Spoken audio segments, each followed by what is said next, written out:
I don't know how many people actually are aware of this, but you mentioned earlier the off-market or pre-market or whatever the terminology you guys want to use, but it's not on realestate.com. That's the way I usually explain it to people. Yep. I was telling someone the other day, ask and say, what does a buyer's agent do? And this is my kind of high level knowledge of it, but I was saying that's the big one, which a lot of people just weren't even aware that you can buy a property that's not on realestate.com. Welcome to More Than Money with your host, Ross Murray. This episode of More Than Money is brought to you by More Time Financial, a financial planning company who are on a mission to help young Australians make smarter decisions with money by providing real-life financial advice, coaching, and financial education. Ross, my name is Oliver Dunstan, 31 years old and currently a buyer's agent with Rose Jones Property. Welcome to the More Than Money podcast, mate. Thank you. When someone asks you what you do for a living, is it buyer's agent? Is that what you lead with? Buyer's agent, property acquisition, if I'm feeling fancy. Property acquisition? Yeah, the buyer's agent. Choose your target when you say that? Doesn't, the Will Hurries of the world, the proper acquisition boys don't like that. Buyer's agency, buyer's advocate, or basic property services. What do you put on the immigration form when you're going through immigration? Anything but real estate agent. property services, typically. And when you, like naturally, barbecue out wherever, so what do you do for a living? I'm buyer's agent. What's the first question that comes after that? How many properties have you sold? That's it? Still from my mum. That took her a couple of years, but still very much an unknown industry for a lot of people. So you have to actually educate and explain, no, we are in property, but we're not real estate agents per se. Selling, we work for the buyer exclusively. So that's typically how the conversations start. A lot of people don't know what we do or who we are, but that's something that's ever changing as we go on. Next question I had was that biggest misconception about what you guys do. Someone hears buyer's agent, one, I assume it's, you're a real estate agent. I hate you. Correct. Yeah, the flake. But biggest misconception, what do you find? I think that's it really. Just the real, I suppose, specific or strict difference of which side of the fence we sit on. There are some buyer's agents or advocates that work within some selling offices or bigger firms, but to be an exclusive buyer's agent, you typically have to have a standalone business where you simply and only service buyers, don't sell real estate.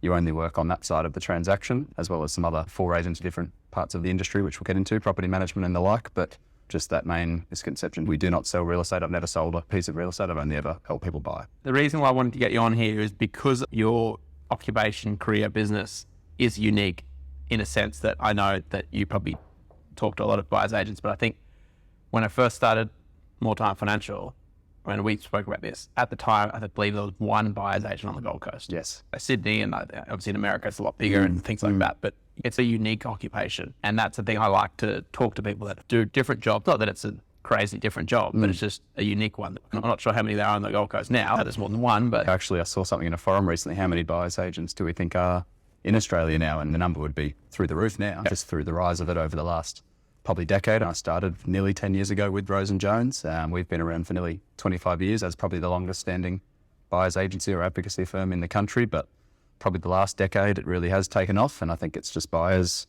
and the general marketplace realising that there is a service that helps people on the buyer side. Typically real estate transactions have been so heavily geared towards that seller because a selling agent, for how they may treat buyers and how nice they may be to buyers, their one job is to act for their seller. So now I think it's becoming a bit more even keeled where buyers need and want representation, and that's what we've been doing and are doing now. So what's your background? How did you get into this weird and wonderful world of property? So it is only my second company or role in real estate with Rose Jones. My first gig was a leasing consultant at a Lang & Simmons branch down in Sydney in the eastern suburbs. That was a pretty short foray, but my first dip into real estate, which was great. Good place to cut your teeth and learn how an office rolls and what goes into the very kind of basic side of real estate before, to be honest, finding out what a buyer's agent was. And I was beginning to line myself up to potentially go down that sales agent route. Always had an interest in property of some kind and heard about buyer's agency, met my now director and business partner, Byron Rose, who founded the company, and here we are nearly 10 years later. So it's only been 2 stops for me in real estate, but this one's been a longer one. You said you always had that interest in property. I think naturally everyone does because it's so well talked about. But what was your kind of... I think it stemmed from, my father was an architect, so property and design type stuff was always, I guess, around, but I won't say that was the real driver. I did my one and only year at Griffith University up here on the Gold Coast was a business/property degree, which is, I guess, that starting point, but I deferred that and I could still go back to 14 years later. I don't think I will, however long it's been, but there was always just that little bit of an interest. And for me, I guess the service side and talking to and dealing with people is something that I'm just naturally into. And I think it's just carved my path as such. So 10 years, you say? Almost 10 years with Rose Jones. This will be my 9th year now. Okay. And that starting point when you first got into that Rose Jones company, that looked like? Title would have been research analyst, and it was great. As in any business, I think timing's crucial. The opportunity that I found myself in was to work directly with Byron as his underling to a degree, almost as a buyer's associate, similar to a sales associate. That research analyst role was the very basic stuff, inspecting real estate, reporting back to clients, doing due diligence and all the rest of it. And again, similar to that leasing role, just a very nice entry level to understand the mechanics of the business, what goes into a property transaction, and of course, gain the confidence to actually begin speaking with and dealing with the clients at the face level. And so that was probably 2 years of really doing that and just really sharpening the iron, and then moving into a genuine buyer's associate role was the next step, where I'd take on a bit more responsibility with the actual client and the transaction itself. And then once the experience, confidence and everything else that goes into it got to a certain point, that's when I became my own standalone buyer's agent, which is probably, nearly 6 years ago now. Yeah. Pretty interesting kind of foot into the industry. As you said, maybe the longest standing buyer's advocacy company, business in Australia, and then being in the Sydney market at that time. Like, I assume Sydney market is still the best property market or biggest property market. Biggest, most competitive in Australia, more than likely. So our office down there was originally where I was, Double Bay, now up in Paddington, and we service what we call the core markets of Sydney down there. So that is the eastern suburbs, inner west, lower North Shore, and some of the southern Highland areas as well. We do deviate away from there for particular clients if we need to or want to, but that's where the core business is. And I think, again, just going back to the sharpening of that iron, I know better place to really be in that cutthroat industry, dealing with some of the biggest names in Australian real estate, transacting with them and dealing with them was a great experience. And then bringing it all back up here, which we'll no doubt get to in 2019, pre-COVID, was the next step. And here we are. And what have you found is that biggest difference besides, I guess, the size and the amount of property, just the quantum, the numbers, all that kind of stuff? Just the value of the property you're selling. But did people know what buyer's agents were when you up here? To a degree, I think, as you mentioned, there's been some other buyer's agents up here who have had a good long run up here. Some probably opened similar time to us, if not during these quite boom COVID years that have come. As in a lot of these kind of bull markets, you will see new operators come. We saw it back in 2017 in Sydney. A lot of doors opened for buyers agency firms because of the just sheer number of buyers that were going unserviced because of the market conditions we were in. But I think the biggest differences, apart from the typical contractual differences, actual fundamental differences of how you actually assess and buy property up here. What can I say? We've had probably half our book be Sydney/Melbourne buyers anyway. So you're dealing with similar type of demographic and clientele. But I think the biggest difference is what I just mentioned, is that it's just a very different process in actually buying real estate. The contract system is very different.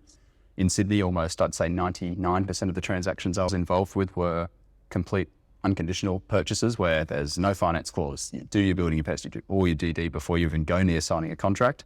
Whereas up here, I'd say 80+%, apart from obviously auctions, are all subject to finance, subject to due diligence, subject to building and pests. So buyers up in Queensland, particularly due to the legislation, have a very fair crack at it. But there are a lot more protections and provisions that are actually more buyer friendly, I'd say, than in New South Wales. So that was the biggest, I think, difference from a transaction standpoint. And as a buyer's advocate, that's been lovely to work with. Just seems weird that obviously we're so close to the border here, that there's such a difference in legislation across the border. When we live down there, I'm down in very northern New South Wales myself, so I went back to that old style of buying to secure our primary residence recently with my wife, and it is very interesting. What you will find is in those northern New South Wales markets at the Tweed and down towards Byron, there are typically a lot of contracts subject to finance because they have to play ball with the typical norm up here in southeast Queensland. But you go down to the big smoke, it's just chips in, off you go. And most people down there in those kind of markets, they're probably not too worried about those finance provisions for obvious reasons, but very big difference. So you said the typical question is how many properties have you sold? As in, that's just your barbecue stuff, Mum, for the first couple of years. Oh, how many sales this month? Mum, remember, we don't actually sell yet. How many purchases? So have we got a rough figure of how many property transactions or how many properties you've... For myself, over the time? Oh, God, it'd be over 100 transactions in my time, which I guess over a 10-year span doesn't sound like all too much, but that's in terms of, I think, at the helm of it, in terms of actually being the one transacting and negotiating for the clients and reporting with them. But Rose Jones as a whole, we've secured over $5 billion of real estate and inspected, thousands upon thousands of different property types. And I guess that's the experience and the background we've got as to why people come to us for help. We've seen it all. We've transacted in all different markets, all different market conditions. We've come across not every, but almost all vendor and agent types that you could think of. But that's the kind of experience that I guess any buyer's agent wants to try and build up over their career. That leads into my next question around the business side of it is, what do you do? What do we do? So if you've explained to someone buyer's agency 101. Yeah. So I guess our typical service, what we call, for very simplistic terms, is full service. That is literally A to Z, start to finish. Ross comes to me and says, Oliver, Rose and Jones, it's time to buy that next investment property to add to my portfolio, or it's time to go and find that primary residence for us to occupy as owners. We start from the very scratch. What are you trying to achieve? Why? What's the length of life of this particular asset that you're trying to hold? Is this a 3 to 5 year stepping stone property? Is this a 10-year hold? Is this the forever home? Is this the downsizing property? Whatever the case may be, the first step is understanding the drivers for the transaction and what they're looking to do. I always laugh that it's a 50% property, 50% therapy in our job, because it really is. You're dealing with people's emotions and what they're trying to achieve outside of property, but it all funnels into the asset they're trying to buy. And I guess going back to it, that's the starting point. Moving and then into actually defining the brief and figuring out, okay, is what you're looking for feasible in the market you're trying to buy in? Once that's all ticked off to the races. So we go out there, my team and I, we spend a lot of the time sourcing options, inspecting options. A lot of our clients, as I said, aren't physically here. So we're doing those inspections on their behalf and doing a lot of buying sight unseen during COVID, but that's obviously eased up a bit now. And that then takes you to the inspecting of the property until you shortlist and you find the right one. And then it's the nitty-gritty due diligence of assessing the value, assessing the potential rental return, assessing any risks that might be associated with that particular piece of real estate. And then once the client is educated around those things, given all the certainty that we need to provide them so they can act with confidence, then it comes time for the end part, which is go and negotiate with the agent. Our mantra is, of course, we want to buy the best property we can at the best possible price. Simple. And whether it's on market, off market, pre-market, auction, private treaty, doesn't matter. It's just about, as I said, giving those clients the utmost confidence and certainty as to what they're buying and why, so that when it comes time to pull the trigger, there's no second guessing it. And then all the way through the settlement, introducing people, maybe like brokers or solicitors, conveyancers, to help with that whole process, right up to a pre-settlement inspection and a nice gift at the end. And that's the full service, with obviously a lot more detail in between, but the high level. So that's your typical stuff. And as I mentioned before, and we'll no doubt get into, we've got our property management leasing arm as well. So day-to-day is very different for me maybe than just your typical standalone maybe buyer's agent. Sure. That's just simply due to our business model and what we are trying to do or are doing. But I guess that's why a lot of people love real estate. Every day is different. Every client's different. Every transaction is different. So you're always on your toes. So that process, it's because it's one of the biggest assets people are going to buy. People are so heavily invested, as you said, emotionally and obviously financially in it as well. So that is typically, how often are you talking to someone? Through the journey? Daily.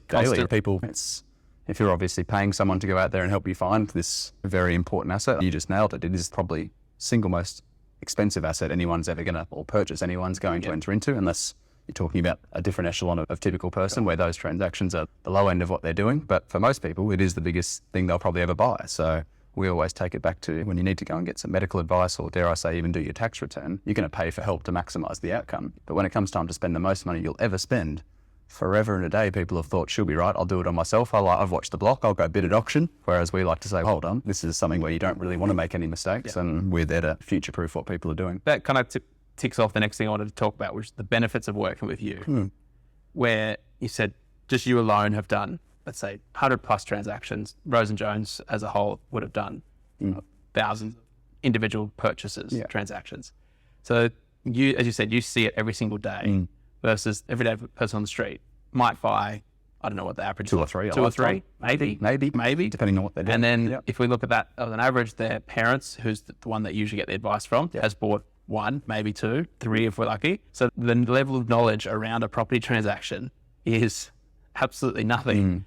But we're talking about buying $1 million property potentially. And as you said, I'll do it on my own. Should be right. It's all good. I'm sure you've seen absolute nightmare scenarios. But besides that, what you just talked about, that A to Z process, do you have an average amount of time you spend on the search? On like just from A to Z, any kind of typical, is it? What's the search time for us? Our average on a spreadsheet, man, as you are, no doubt, maybe not as advanced as you, but I do like to keep a tally. And our average purchase time for typical full service is about 45 days from actual engagement to going on contract. Not settling, of course, that could be a 30 to 120 day process in itself, but from sign up to actually securing a property unconditionally or on contract is about 45 days on average. But we've had some fantastic outcomes where people have walked into the office, introduced themselves and engaged us, and we've bought within 48 hours. Whereas other specific searches that might be looking for an asset type that's quite low in volume in terms of availability, that might take 6 months. I've had searches that have taken over 12 months. They're for a very specific piece of real estate.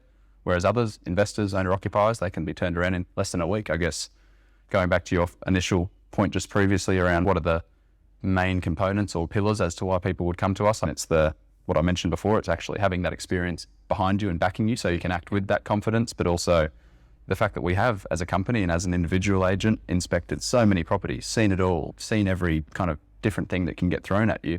When the right one's there, we can tell you that's the right one. Doesn't matter if it's day 1 or day 50. Don't miss this one. This is the right one because the vendor situation means that it might be available at a good price, or we know this ticks all the boxes you're trying to achieve and they're rare as hen's teeth, so pull the trigger and let us deal with all the rest. So about 45 days, back to that question. So that was my main point, which I've seen the benefit of what they work with you is the time saving. So the fact that it takes you on average 45 days. I've had clients, especially COVID accentuated everything, but they had 6 months, and without word of a lie, every weekend they packed the kids up in the car. They went to 6 open homes every single weekend for 6 months. I think they said they missed maybe 2 weekends out of the 6 months. And that's great to do. If you're doing it on your own, go out and inspect everything you can, anything you can. That's how you'll assess the right one when it comes. Yeah. But you're right. It can save people time. And so that doesn't mean that the fact that it takes you, experienced person, on average 45 days, I would hate to know what the average is for someone that doesn't engage you. It is a good point. How long it takes. And then obviously the value for money and all that kind of thing comes into it. And on the time frame point as well, you'd know this with all your kind of colleagues and people you work with, but your typical AIP or approval for a loan is typically 3 months. Go and reactivate that again every 3 months. And while rates are climbing as we speak, your loan amount's probably going to be changing every 3 months now. So time is money, essentially. The more time you spend in a market that's either holding its ground like we are, which we'll no doubt get to, or rising rapidly or just typically, the longer you're out of the market, the worse for you potentially. Don't rush into a bad property, but don't fuck around. Another one that I see, which I don't know how many people actually are aware of this, but you mentioned earlier, off-market or pre-market or whatever the terminology you guys want to use, but it's not on realestate.com. That's the way I usually explain it to people. I was telling someone the other day, asked us what does buyer's agent do, and this is my kind of high-level knowledge of it, but I was saying that's the big one, which a lot of people just weren't even aware that you can buy a property that's not on realestate.com. And do you want to talk to the benefit of something like that? So access is another one of those pillars, access to real estate. One of the things we like to say is when you engage us, you'll be guaranteed to be exposed to 100% of your marketplace that you're targeting. We spend all our time searching with agents, developing relationships with these agents to gain access to properties before they come to those portals. Now, just to give you context, in Sydney, we probably do 50% of our overall transactions truly in an off-market capacity where they haven't come to the portals, but that typically comes down to the seller types down there. People want anonymity. They want privacy. They don't want to do open homes. Maybe they're selling for a particular reason. They need to sell quickly, efficiently. They don't want to go through a 6-week sales or auction campaign. And that's probably the main driver for the reason why we buy so much down there. And again, it's price point driven. Anything in Sydney that's $10, $20 million and above, you're going to be seeing a lot of off-market property because those owners aren't just going to open them up for everyone to come and just trample through. But up here on the Gold Coast, a lot of people do come to us, maybe after hearing from someone like Ross and say, hey, someone mentioned I should reach out and maybe get some advice or help. Is it true that you can get me properties that are off market? That's why I'm engaging you, right? To get me properties I can't find on my own. And I have to have this conversation very honestly with people. That is, it's an aspect of it, but it's not the whole kit and caboodle. Up here, I'd say probably 15 to 20% of our properties we've bought since I came up are probably truly off market, maybe even less. But the pre-market term is something that's quite different. Pre-market is something that's genuinely listed with an agent. John Smith from Ray White has got a property ready to go. The owner has said, you can bring people through, qualified buyers agents. I would sell before we even get to the open market, but they've appointed an agent, they've signed the Form 6, they've got paperwork in place, they're ready to go, but maybe they're waiting to find that next property they want to buy. Maybe they're waiting for school holidays to come so they can do it when the kids aren't at school, whatever the reason may be. That's probably where I'd say most of our fruit has come up here, accessing those pre-market opportunities. So if we've got a buyer who, something we educate people on at the beginning of any search is the more flexible you can be on settlement, the more beneficial that will be maybe for the price component of any deal. Sometimes price can't be avoided due to competition, but if you can give the owner everything outside of that, long settlements, flexible settlements, short settlements, whatever it may be, that's going to gain you access to real estate. So when we ring the guys at Ray White, whoever it might be, the selling agents that we're trying to find the stop through, we can explain to them, hey, buyer A and B or buyer A from wherever, they're willing to give your owners a prolonged settlement or whatever they need to go and execute their next phase. Do you have anything we can see? And hey, there might be an owner who they are desperately trying to get on the market so they can sell the asset and move on. Hey, we've got a buyer who will be able to give you that nice, comfy route out of your property. Would you let them through? We see it, we buy it before it goes to market. That's a typical kind of way it might happen. But the off-market term gets thrown around very loosely. So if I'm an agent, buyer's agent, or a buyer who's been following a real estate agent and going to all their properties and I get a big email blast out saying off-market opportunity, that's not off market because 1,000 people know about it. I'm quite clear on that. The true off market properties are a dime a dozen until you're up in that upper echelon of price point. But the pre-market stuff is very, very prevalent on the Gold Coast. So we've got time saving and we've got potential access to properties. Yeah, access to real estate, saving time and money, hopefully, and confidence and certainty. I think that confidence one is a big one. That not that, I don't know what the legal ramifications are if you find someone to ship property that maybe got missed, but just that confidence of having, as you said, someone else, a professional that has done this thing, at least just the purchase process, the contractual purchase process, more than once. As I said, the majority of people are going to buy one, maybe two properties in their life, but they just think they can do it on their own and it's all good. Have you got any kind of on the negative side where you've seen it gone wrong? Look, negative side, and I'm almost sure they won't hear it. No names, no addresses, but we had some clientele we helped for a very long time down in Sydney secure their primary residence. I believe knocked it out of the park, very happy punters. Flash forward 3 odd years later, we get a call saying, hey, can you come and help us with the situation? No problem, I'll come up to your house. Oh, we don't live there anymore. Oh, okay. Up to their new address. They bought in a full-blown bushfire zone that's got insurance troubles, building issues, all the rest of it. They didn't even make us aware that they were going to quickly sell their property in an off-market capacity, so we didn't even really know or understand that was happening. And they've bought, I won't say a lemon, I won't be that harsh, but they've bought something that has a lot of tangible issues with it. And it has caused them a lot of financial pain in terms of going to resell that asset, which is something we talk about a lot. You want to buy an asset that is going to keep at pace with your market or outperform it for all the fundamental reasons that we look for. But when you buy something that's got issues with it and warts with it that lower the buyer pool if you ever need to trade out of that asset, that's going to hurt you. And they've just been burning through all this money with all these issues because they didn't have the right due diligence carried out. And in their own words, we have no idea why we didn't call you in to come and help us buy this thing. We wouldn't have probably let them buy it. And it's caused them a lot of pain. That's a real-time example. Sorry to those guys if they ever stumble across Ross's podcast, but here we are. So thinking about that, obviously it goes back to the Sydney market versus Gold Coast market, but who do you typically work with? Are you working with mum and dad, first-time buyers? Are you working with multi-investment property owners? Overall splits for, I guess, just Rose and Jones, we share this. 50% of our buyers are owner-occupiers, 50% are investors. Of that, 50% are local and 50% are out of town, so interstate or offshore. I'd say the beginning of our business, similar to when our founders kicked it off in Sydney, we had a lot of out-of-town interest because they needed boots on the ground, particularly through the COVID times. People unfamiliar with this market, how to transact in Queensland and the like. So originally, a lot of outside people who are either looking to move here, invest here, maybe even one common thread we've seen is invest in an asset, use it as an investment vessel for now, but regardless of the event horizon, they want to retire into that property in the next 5, 10, 20 years. That was a lot of our business to begin with. But as locals, just like in Sydney when it happened in the 90s, as the locals see that there is help out there to be had and their market becomes a lot more competitive as the Gold Coast has, that's when they say, shit, I need some help too. And so let's go and see what this whole buyer's advocacy thing is about. Let's see what it all means. And now we're representing probably half our book of locals. And it's your point. I think it's just the maturation of our industry, people realizing what it is we do. Yes, there are costs involved, which I'm happy to talk about. But if it does those things, sure, you've seen everything, haven't missed anything, paying the right price, not buying something that's going to do you wrong over your term of ownership, that's worth something. And save potentially correct 6 months of going to every over and over. over. Time is one thing, correct.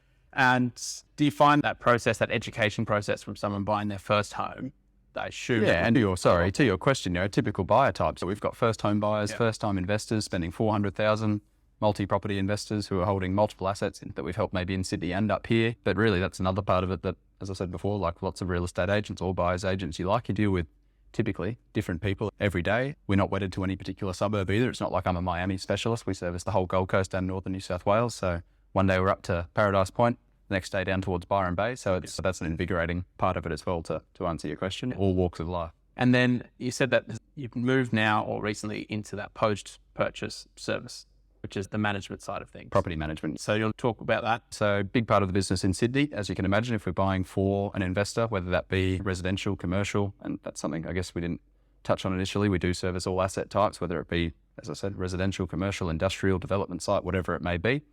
So when those investors have secured the property and you've spent, whether it be 45 days or 3 to 6 months looking for that asset and educating them and giving all that due diligence and all the appraisals and rent estimates and everything that goes into that, to then handball it to another agent or property manager isn't the nicest thing in general, but it also doesn't protect your client and the consumer either. So when we first kicked off up here, 2019, a couple of years of buying from selling agents, typically giving it maybe back to them or whatnot, or they go and find their own property managers. The clients typically want to keep their relationship going with you after what I'd like to think was a good experience. Sure.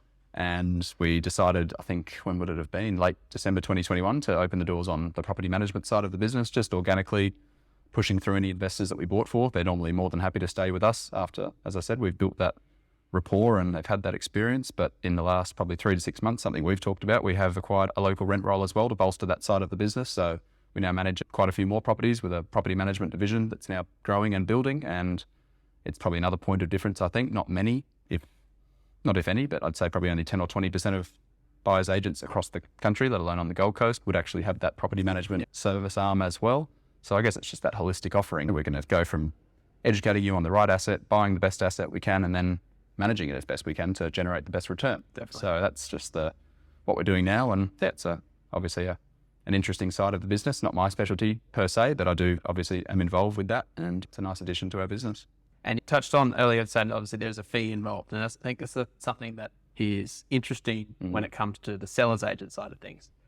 And I've seen time and time again, clients or friends or whoever, when they go through the buying process on their own, DIY, and then they get upset that they got screwed over by the real estate agent or the selling agent in this context. So he told me something and they lied to me, or I felt pressured or this. I always tell them, hey, you're not the one paying them. If you're paying him the fee or them the fee, then sure, you can get as upset as you want. But if they're not working for you, and this is a thing that obviously, to their credit, sellers agents are good salesmen, some better than others, and some of them do their job very well, do the best job for their client, who is the person selling the property. That's right. And again, it's what you see it all the time, is that people get upset. That's the general consensus of a real estate agent, rightly or wrongly. They sometimes have a bad reputation, maybe for that reason. And people buy and think, I thought they were on my side.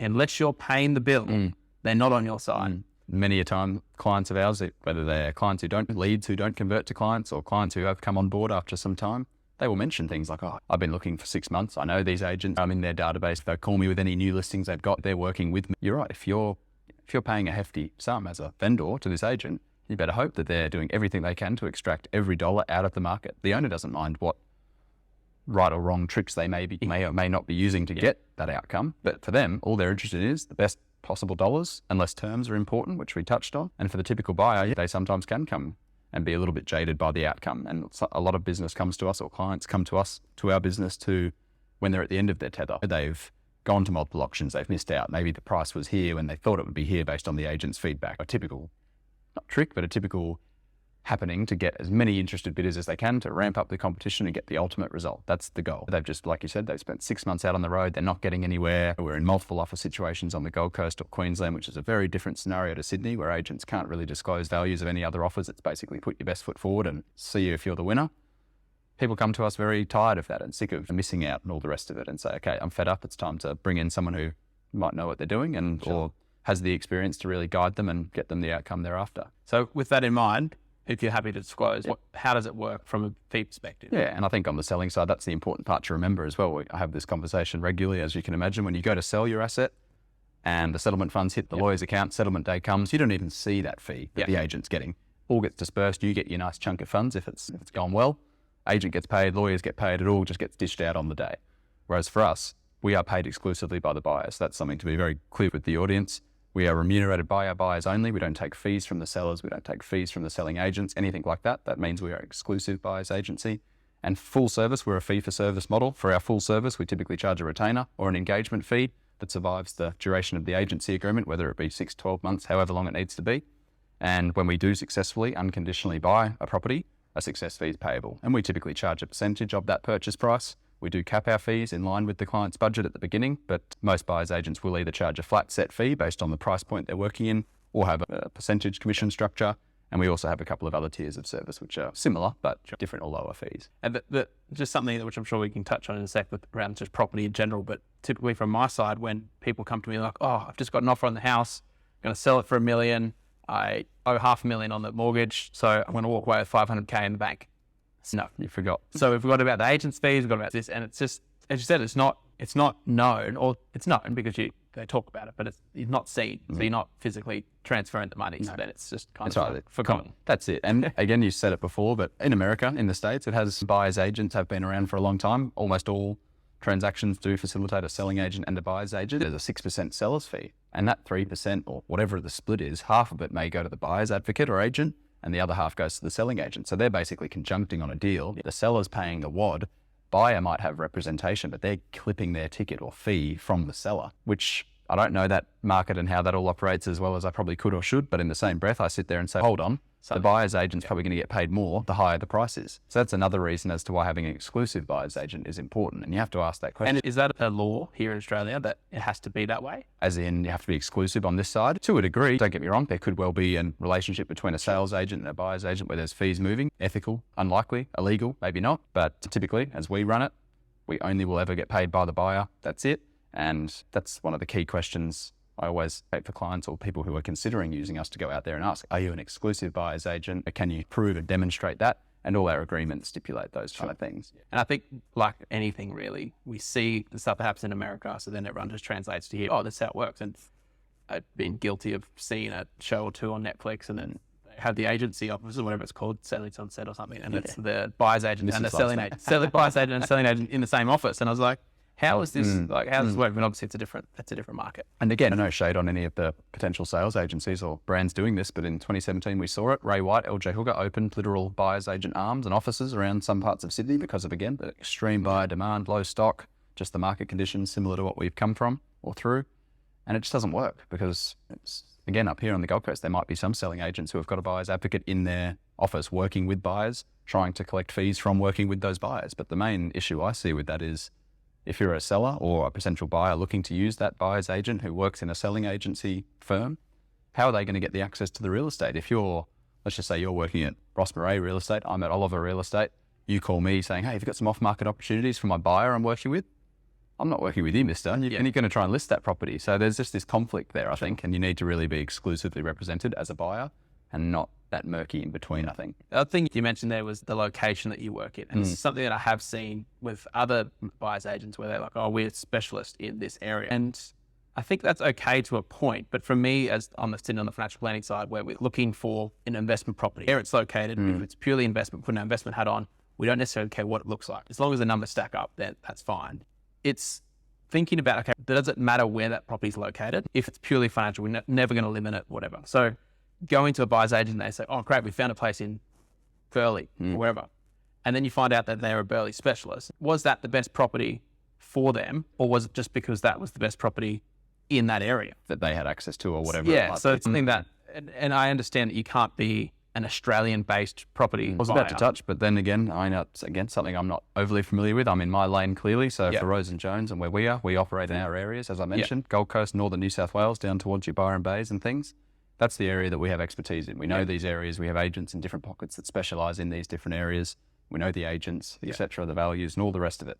There are some firms out there who even my brother-in-law has used where they will show assets and provide offerings countrywide. Might be something in WA, South Australia, Sunshine Coast, whatever it might be. Here are the numbers based on purchase price, rent potential, population growth figures, all the stuff they look for to try and demonstrate a good, strong investment. And there's appetite for that service. There's even commercial specialists who will look for the best rate of return in any suburb of Australia as long as the numbers work. That's fine. If you're looking for that whole all-encompassing approach, go for it.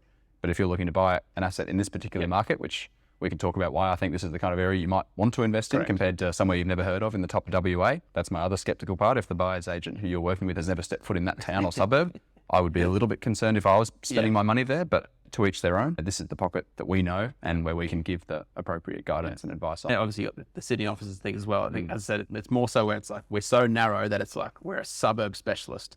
That's a bit, I wanted to look invest on the Gold Coast. So show me the Gold Coast. Don't show me my understanding, most buyer's agents, BAs on the Gold Coast do offer most of the Gold Coast as their kind of patch. Whereas on the selling side, you're typically going to be a Mermaid Beach expert. You might foray out into the surrounding pockets or go and sell a friend or an old client's property somewhere else random, but you need to be a master of your little domain there. So definitely nothing that I'd be interested in, to be honest. I wouldn't want to be hemmed into that little particular pocket, but just to touch on that, I think organically we are positioned in the Southern Gold Coast in terms of our office in Miami, but probably 70% of our inquiry and ultimately acquisitions since we opened up here have been from Mermaid Waters to Coolangatta, Queensland border. That's just where people have wanted to be, whether it's owner-occupiers, investors, or those investors who want to retire here. But that's a fundamental draw to lifestyle amenities and things. You're here in Miami. I grew up in Mermaid Beach. We know just how beautiful it is down here. And I think the rest of the country, let alone the Gold Coast, is now seeing that and become well aware of it. Here we are, correct. So that kind of leads to my next point, understanding what has been your experience during the COVID period. How'd you go? Just a bit of hair off your Mate, lost a bit of hair. Oh, that was gone before then, actually. So any chance I had of coming back from a Turkey trip, shout out Josh Ellis. Anything of that probably wasn't going to happen. But no, COVID, when it hit, and I guess the punters were calling maybe 30% losses in property values or whatever the case may be, our multi-offer stance, we were very early. I was working from home at the time. End of 2019, I literally came up in December.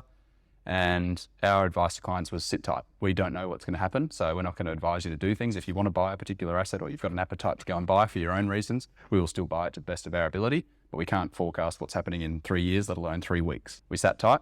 Everything did stay pretty stationary for probably that first quarter of 2020, maybe even in towards the end of the financial year that year. You would have experienced it as well. Flash forward, end of 2020, start of 21, all bets were off. The borders were shut. People were clambering to get here, and as I said, we probably had a 75% rate of interstate buyers who were desperately trying to acquire real estate, needed boots on the ground. And back to the sales agent side, we've heard of horror stories.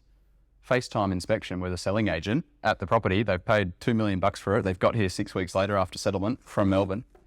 What have I bought? What is this? You didn't show me that big house looking into my pool. Oh, sorry, I missed that. And so that was a big driver of and something that I guess, if I can say it, we're fortunate and grateful for. Obviously, COVID was a tough time for a lot of people and for obvious reason, but in the same breath, it spurred on the Gold Coast market, the need for people like us. So we did benefit business-wise from that sheer rise in demand for the Gold Coast. So I think the best I saw during COVID was the photoshopped, as one was fake grass, photoshopped fake grass in the background. So that when they came up, it was just a patch of dirt, and then photoshopped furniture in the living room to make sure, rather than staging, they just photoshopped it on. Correct. What a time. Agents up here who had been experienced operators in the Gold Coast, they went from 200 days on market to 2 hours on market. It was a hectic time.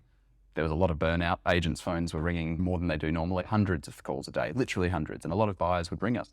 We can't even get a call back from an agent. And that's not the agent's fault. It was the sheer change in the conditions we were under. But going back to it also, obviously catapulted through the rise of, I guess, the boom of the market. Looking back on it now, which is the only way you can actually see it once the data is there to look at, we'd probably say late 21, early 22 was what we'd call the peak of the market. Rampant conditions. We were inspecting properties and doing same-day DD offers in that afternoon, best and final offers in that afternoon. So the turnaround time is just out of control. And so for an uneducated or inexperienced buyer, that is damn near impossible to manage. You're sitting there, you might be from interstate, you might not know Varsity from Palm Beach, whatever the case may be. And they're saying, hey, we've got 10 offers after 6 hours. What do you want to do? Pressuring times. They're tough. Now, in a more normalised market, which I'm sure we'll get to, it's back to a bit more time on your hands. You can see a property, spend a few days or weeks thinking about it, assessing it, looking for other options. But it's been a hell of a ride, and values obviously have done what they've done. But I think this is something that was probably going to happen over a longer period of time to this Gold Coast market, which has been a bit of a sleeping giant in my view. I've been in Sydney ringing the bell for years. When I got down there, no one quite believed it, but here we are. Surfers Paradise. What do you mean? I know, Surfers exactly. Paradise. I've been to Surfers at school. That place is shit. Haven't bought anything in Surfers Paradise, dare I say. Surprise. Correct. And obviously now, again, more typical market, but in the same breath, very low stock levels, still plenty of money on the sidelines, buyers waiting to see what happens. So the buyer depth and appetite is there. We're just in a very different world. Money is more expensive, but still selection is low. There's not much choice out there for buyers. When the right good thing comes up, we're still seeing competition and good prices. In the top end of the market, saw a Knight Frank report. The Gold Coast is one of the top performers in the whole world in terms of luxury real estate price values. So we're on the map now. It's no secret anymore. And there's international and local money, national money that's pouring in here still. So I'm sure the question that every single person asks you, what's going to happen? What's going to happen? I think just in property in general, like it is such a hot topic that you're in the thick of it. And this goes back to the whole why buyers and typical people like to go and watch auctions. You go to auctions and 80% of the crowd at all the Gold Coast best auctions or hottest auctions, they're all just people watching. People love it. It's just a fundamental part of the Australian way of life, and that's great. It's amazing. But it is the question on everyone's lips and the topic of every little beery barbecue that you go to, and similar to the COVID years, and it's not a cop-out, but it's hard to really suggest that. We're not sure where interest rates are going to stop. I'd like to think soon. I think most of that work's been done and we need to sit back and see what the result of all of that is. But I do feel as if once we hit a ceiling or a peak in interest rates and people get that confidence as to what their loan amounts look like, monthly repayments look like, they can plan their lives a bit more comfortably, then the wheels come back on and they say, okay, I'm ready to buy again. Whereas the last 6 to 8 months has been just and difficult for people to understand. Hold on, I might be able to buy it for this, but soon I might not be able to afford it, so I'm going to sit back and wait. One conversation we've laughed about every time we catch up is a lot of people saying, I'm going to wait for prices to come down, but they don't realise that their spending is coming down quicker. So what's going to happen for, I guess, the bubble of the Gold Coast is something I've been preaching for the last 12 months. I don't think we're going to be horribly negatively affected by what's happened in the world and what's happening with rates and the obvious reaction in the property markets because of the sheer supply versus demand factor. There is a finite amount of space here. There is population growth that we know is forecast to be the best and biggest in the country for the next decade plus. 1 million people by 2040. They've got to fit somewhere. So if you buy well-located, good assets, they're only going to do well over time. If you're worried about a 5 to 10% fluctuation in the next 6 to 12 months, don't buy real estate. That's not the vessel. That's not the lens to look at it through. And for investors, we're seeing rents go through the roof as well. We touched on the property management stuff. I think the typical rents on the Gold Coast have gone up similar to values, 20, 30% the last 24 months or so. They're predicting nationwide 11 or 12% growth in rents this year alone. And I think Gold Coast will be superior to that. So you sit back saying, should I buy or should I rent? It's not easy and clear on either way what's going to be best for you. But as I said just then, if you're buying the right asset, paying the right price, and you can afford those repayments, then that's what you have to worry about. Don't buy it to worry about the next 12 months, worry about the next 12 years typically. And that's the tricky thing you mentioned about like the Gold Coast bubble, we'll call it bubble in terms of just where we are. Bubbles where we are. But we see on the news and the media does this job of just saying the property market.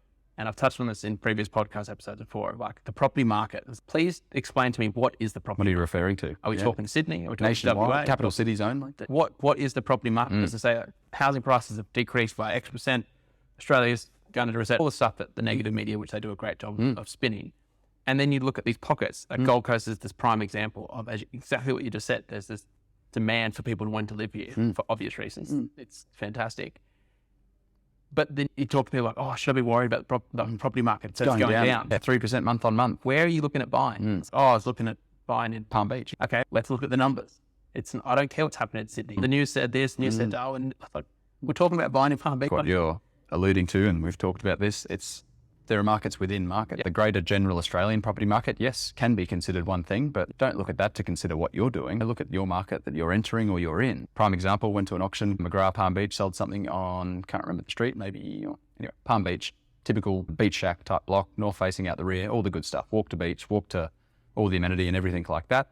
Sold for circa 1,375 in late 2021. Call it the peak of the market. Went to auction 2 weeks ago. Great test to say, hold on, where are values gone? I haven't done one thing to the asset. It's exactly the same as when it sold in the peak. Instead of maybe 12 registered bidders, there was probably 4, and it sold for 1,390. Held its value. Did the owner come out at a loss? Maybe. Stamp duties, agent fees, holding costs, maybe. But the material asset value has gone slightly up since the peak of the market.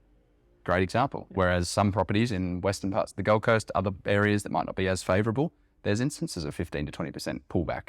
Goes back to asset selection, making sure it's something that's going to be highly desirable in any particular market, not just the booming ones. And when we're talking to particularly investors around that stuff, they're the boxes we're ticking. For renters as well, you could rent this room here, put 6 bunk beds in, you'll get $2,000 a week. And in this rental market, any asset's going to rent well. But in a poor market, which we might not have for another few decades, maybe never again, what's going to attract the largest, best tenant pool you can get for that property? Things like access to amenity, public transport, close to the beach where everyone, if you're moving up from the cold Melbourne, you don't want to go and live in the hinterland. You want to be by the big blue and enjoy the lifestyle stuff that's up here. So again, it's asset and location selection is important in any market. It's particularly important in a unfamiliar and almost unstable market that we're in now. So those things you just mentioned, which my question was the tips for people wanting to buy a property, and we can look at it in 2 lenses because I think there are the 2 lenses. There's the investor side and there's the owner-occupied side. But all those things you just mentioned are not, and it speaks to your expertise in the area, but aren't typically the things that people think about when they're buying property. They might say, I want the shiny renovation. That does it look nice? How's it going to look on my Instagram feed? Schools, obviously, schools things, are a big part things of like that. That's a big one, which people do think about to a point. But again, we've put our investor hat on. Those things you just mentioned there, like the rentability. Is it above average land size for that particular area? Are you superior to what your neighbours are? Are you an inferior size block for your locale? All those kind of little things that don't sound like I'm creating, Einstein level ideas with. It's just very much basics. And I remember the first interview I had in a room like this with my director, business partner, Byron. He asked, you've done some leasing. Okay, when you go out to a rental and you're leasing it, if you were going to look for a good rental property, what would you look for? And I'm sitting there going, because he just asked me, what am I looking for? And as you said, I'm like, oh, nice kitchen and bathrooms, just clean and tidy. All these things. What about aspect? Do you want good natural light? Are you elevated above street level? Are you away from traffic noise? And all these little boxes that are now second nature to whenever I look at a property. I skim through a real estate ad and I can say within a matter of seconds, don't inspect it, let's inspect it. Looking at the just basic fundamentals of it. And it's not rocket science. And what would you say if we had to pick a handful? What are those fundamentals when you look at it? As I mentioned, location, of course, first and foremost. And you've got your A-grade locations, which are basically beachfront, waterfront, close to all the good stuff. Access to amenity, as I said. It doesn't matter if you're a teenager looking for your first rental property or your first home as a 20-something-year-old, or you're a downsizer. If you've got a nice level walk to shops, retail, commercial, medical, pharmacy, all those things, public transport, you're widening your potential tenant pool, you're widening your potential buyer pool. If you ever need to divest out of that asset, do you have a wide-ranging market? Like right now, if you've got a property that's quirky, different, doesn't suit everyone, tough time to sell. If you've got an asset like the Palm Beach front that's close to everything, north to rear aspect, it's going to do well in any market. And so it's just those really basic fundamental things, whether it be investment or owner occupiers. And sometimes as an owner occupier, you almost have to realize, hey, treat this like an investment asset to a degree. If it's your forever home and it's your family, get the quirky stuff you like. But if it's something where it might be a 5 to 10 year vessel or a stepping stone into your next acquisition, you better make sure it's something that's going to, as I said, keep up with or outpace the market for your capital growth prospects, but also be something you can divest out of when the time comes. You might be forced to do. The financial pinch might be hitting, we need to sell. And so just long old circle back, but very basic fundamental stuff of ticking all those boxes for either future renters of that investment or future buyers of your asset. What are they going to want? Pretty simple stuff. So typically when people first come to talk to me, properties usually a number one goal that if people don't own property, it's I want to buy one. If they already own one, it's how can we renovate it, how can we buy more? It's typically what we talk about. The leading driver of that, their fundamentals is price. Yes. Location to a point, but it's like Gold Coast. I want a Gold Coast, typically Southern Gold Coast or something not too far north, and then it's price. And then they want to feel good about the price, or no, that's the lens we look through of how much, what can I buy? And I guess not where should I buy? Not all those things that you just thought about, and then that's with the education that we have limited, and then if we need to obviously put them in touch with people like you, but it's just going through those steps of okay, this is how long I'm having it for, like. And I guess very, like you said, two very different lenses. They might come to you and say, Ross, we've just achieved a loan for investment reasons, or it's time to go buy our primary residence. As you said, they might get, let's just say they get $1 million granted as an amount they can feasibly go and spend. They might say, let's open the search up to all these areas and find the nicest house we can find for our money. So we feel good about living there, social, Instagrammable, friends, keeping up with the Joneses stuff. Unfortunately, a little bit materialistic in ways. That's typically what they go for. Oh, wow, that's got a nice little bathroom. Oh, look, it is on a sloping south-facing block with some not so good natural things around it, but God, the kitchen's nice. Let's go for that one. Rather than, look, doesn't have all the bedrooms we might want or might not be renovated to the standard that we typically would be after, but God, that's close to all the good stuff. And God, I can see some good potential there. So different. And then the investors may be similar, but they should be, to a degree, numbers focused. But that's part of the job that we go through, is that being financial planners, we like to plan ahead. Like, that's great, want to buy a property now. As you said, what is this, 5 years, 10 years? What does that look like? Just talk to me. Okay, I want to buy this. Are we looking at having kids in the future that we might need to then sell? Stuff we've just gone through the last 18 months ourselves. People just go to the bank. Typically, if they don't come through me or don't go to you first, they go to a mortgage broker or go to the bank. I prefer they go to a mortgage broker, but they go to the bank. Bank's looking for $1 million. Cool. Next weekend, they're out. They're on realestate.com that night trying to find a property, $1 million. That's it. Like, we need to think. Just again, it's the biggest asset you're likely ever going to purchase. Just have some thought. Ideally, 50% property, 50% therapy, but also just the psychology of it. I'm talking to my in-laws about it now. They've sold out of an apartment. They've travelled for a while. Time to find the next home, which could be a long-term hold and maybe a bit of a downsizer type property. Do you go for the biggest, grandest property you can get with the amount you want to spend that might be in a location that's not quite suitable? Or do you get an inferior asset type but be in the spot that you want to be? So there's all these different drivers, all these things pulling at you, and seeing someone like you or dealing with just internal discussions as a couple or as a family or whoever you're dealing with, you have to flesh those things out and then go and make the decision. It's not just a matter of, I've got $1 million, let's go spend $1 million on the nicest thing we can find. It's just, what are you trying to achieve? How are we going to do it? Correct. So I think this ideally answers the next question, which is those mistakes that people make, which I think we touched on. Just jumping too quickly and sometimes taking a long time to actually get it, but just trying to find the quickest possible whatever's in that price range and not thinking about those other factors. Any other mistakes you'd think about? Oh, obviously the value side of it. A lot of people will take the agent's comparable sales and that's their only research they'll do. They might take the agent's building and pest inspection. That's the only other building type due diligence they'll do. We always advocate get your own independent building and pest done. It's got the warranties. Agents on my side, Ollie. Agents are on my side. They're so nice I know him. I think I went to school with him 10 years ago. He's a good bloke. No, those kind of things, just ensuring your due diligence is as good as it can be. If you're buying into an apartment, body corporate, or as we refer to it down south, strata, doing a body corporate report. Spend a few $100s to make sure that there isn't a bloody lift replacement or a roof replacement that's coming up that's going to cost you triple. Aircon install in a 70 apartment building. Yeah. 12 grand down. Sorry, didn't the agent mention that they're doing all the balustrades in this building? You're up for a 30 grand special levy. You didn't know that? Hand it over or sell. All these little nuances that I guess go into it. Again, just about going in with us or without us with the confidence and the certainty that you haven't made mistakes, you've left no stone unturned and you know exactly what you're buying and why. And then also, as you said, getting caught up in the emotion. You go to auction, countless times I've been bidding at auction, watching auctions, maybe I've capped out on our pricing and where we see it. The husband and wife's there having a crack and the wife is bashing the husband in the ribs. Stop fucking bidding. The ego comes in. It is, the emotion comes in.